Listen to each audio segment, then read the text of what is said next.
Hi guys, this is Dr. Rajeshwar from YR Pharmatube. In the preceding video, we understood the HMP Shunt. If you did not watch the video, hit the I button on top right of this video to watch it. To watch the other topics of carbohydrate metabolism and other subjects of pharmaceutical sciences, click on the links given right below this video. In this lesson, we shall discuss the significance, regulation, and glucose 6-phosphate dehydrogenase deficiency.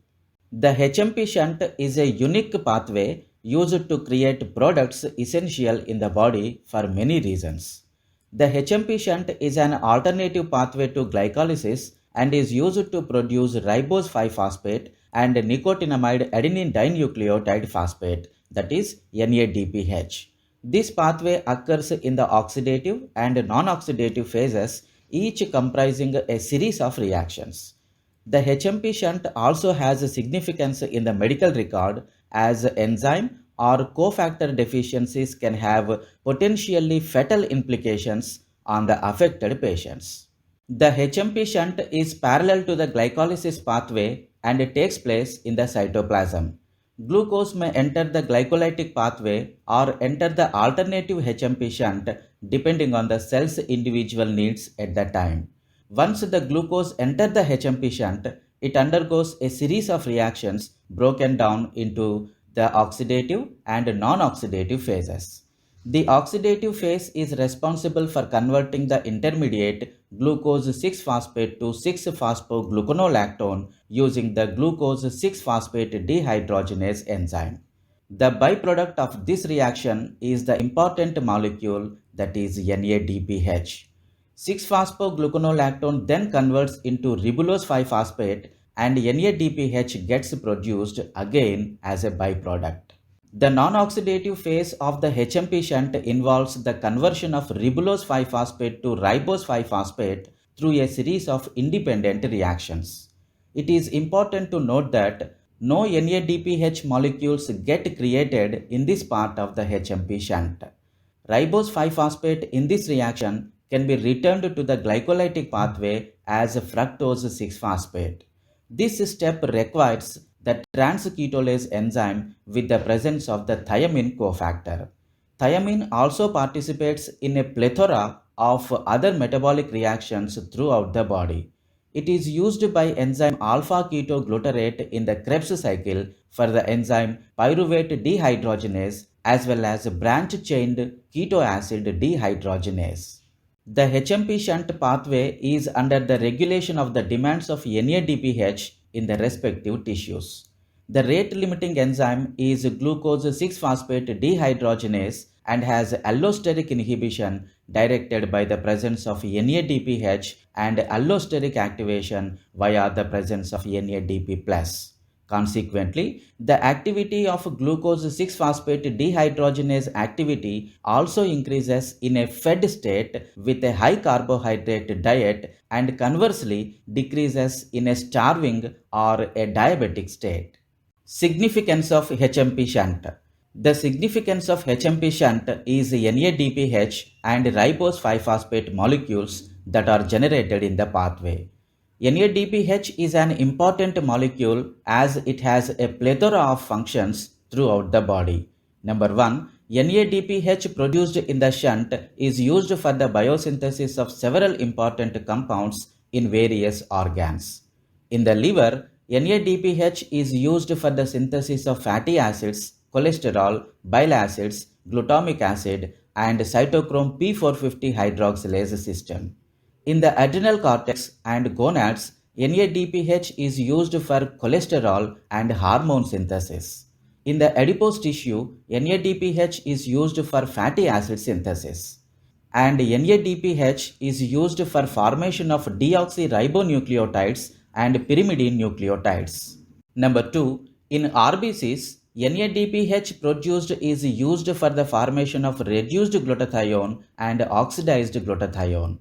The enzyme glutathione reductase enzyme catalyzes this reaction and it contains FAD. Electrons are transferred from NADPH to FAD. Reduced glutathione is required for the removal of hydrogen peroxide by glutathione peroxidase enzyme for the conversion of methemoglobin to normal hemoglobin and for the maintenance of thiol groups of erythrocyte proteins. So, reduced glutathione is essential for the integrity of normal red blood cells or cell structure. Usually, cells with reduced glutathione level are more prone to hemolysis. Number 3. In neutrophils, NADPH is required for the formation of superoxide by NADPH oxidase enzyme. Respiratory burst of neutrophils during phagocytosis involves superoxide formation. Number 4. The pentoses, that is ribose 5-phosphate produced in the HMP shunt, are used for nucleic acid synthesis and nucleotide coenzymes like NAD+, FAD, and FMN synthesis. Number 5. Non-oxidative phase of the pathway converts pentoses of endogenous or dietary nucleic acids into intermediates of glycolysis, where they are further oxidized to generate energy. Number 6. Interconversion of 3, 4, 5, 6 and 7 carbon sugars in the non-oxidative phase metabolically converts these sugars to glycolysis. Number 7. HMP shunt converts xylulose of uronic acid pathway to either glucose or intermediates of glycolysis. Number 8. The HMP shunt pathway converts glucose to carbon dioxide directly, and hence carbon dioxide is the end product of the pathway. And number 9. In plants, a modified form of this pathway is responsible for the synthesis of glucose and carbon dioxide. Moving on to the regulation of HMP shunt. According to cell needs, HMP shunt produces either NADPH or pentoses. When more pentoses are needed, glucose 6-phosphate is converted to fructose 6-phosphate and glyceraldehyde 3-phosphate by glycolysis. Pentoses are formed from these molecules through non-oxidative phase of the pathway, and there is no NADPH production. When cell needs more NADPH, then glucose 6-phosphate is converted to pentose 5-phosphate, which is in turn converted to fructose 6-phosphate and glyceraldehyde 3-phosphate by non-oxidative branch. Glucose 6-phosphate is again formed from fructose 6-phosphate and glyceraldehyde 3-phosphate through the reversal of glycolysis. Ribose 5-phosphate is formed from regenerated glucose 6-phosphate through the oxidative phase, and thus there is no net pentose production. As discussed in the previous video, that is in the HMP shunt pathway, the first 3 reactions of the HMP shunt which are involved in the oxidative phase are irreversible reactions. The first reaction of the pathway, catalyzed by the enzyme glucose 6-phosphate dehydrogenase, is the rate controlling step of HMP pathway. It is primarily allosterically stimulated in the cytosol by NADP+ and strongly regulated or inhibited by NADPH. The ratio of NADPH and NADP+ is normally about 100:1 in liver cytosol. If the cytoplasmic ratio is high, that is a rise in NADP+ enhances the rate limiting reaction as well as the shunt pathway.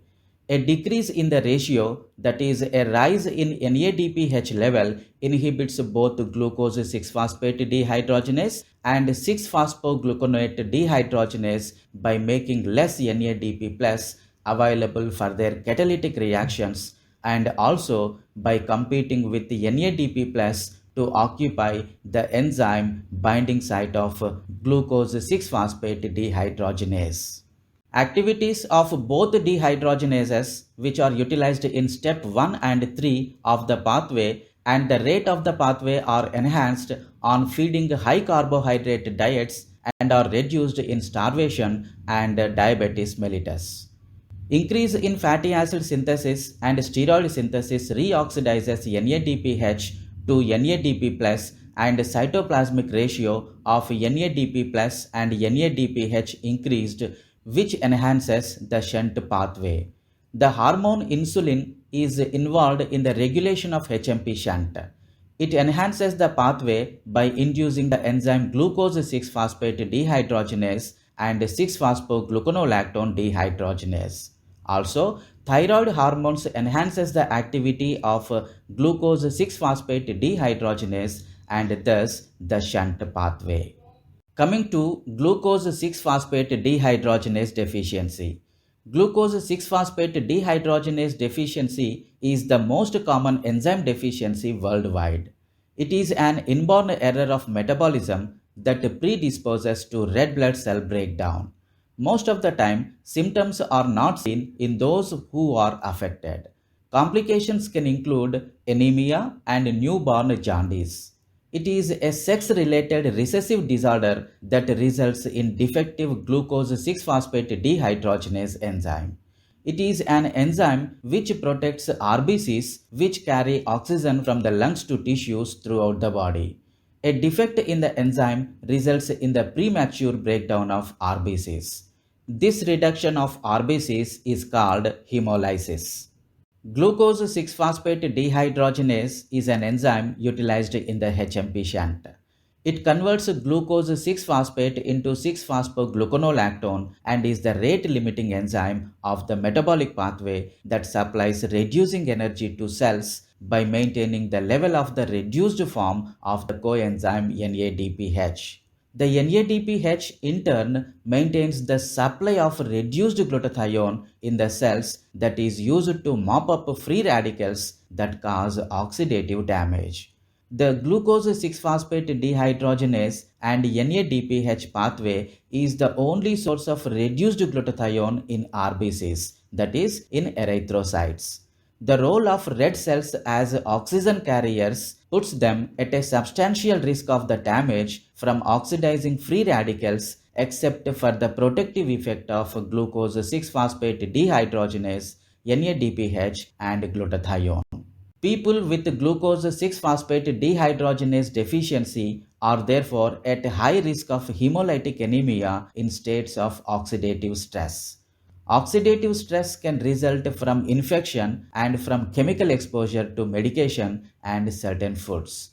Broad beans such as fava beans contain high levels of vicine, divisine, convisine and isouracil, all of which create oxidants. When remaining reduced glutathione is consumed, enzymes and other proteins including hemoglobin are subsequently damaged by the oxidants, leading to cross-bonding and protein disposition in the red cell membranes. Deficiency of glucose 6-phosphate dehydrogenase in the alternative pathway causes the buildup of glucose and thus there is an increase of advanced glycation end products. The deficiency also reduces the amount of NADPH which is required for the formation of nitric oxide radical. The high prevalence of type 2 diabetes mellitus and hypertension in Afro-Caribbeans in the West could be directly related to the incidence of glucose 6-phosphate dehydrogenase deficiency in those populations. Although female carriers can have a mild form of glucose 6-phosphate dehydrogenase deficiency, which is dependent on the degree of inactivation of the unaffected X chromosome, homozygous females have been described. In these females, there is coincidence of a rare immune disorder termed chronic granulomatous disease. This is the list of references followed for the lesson.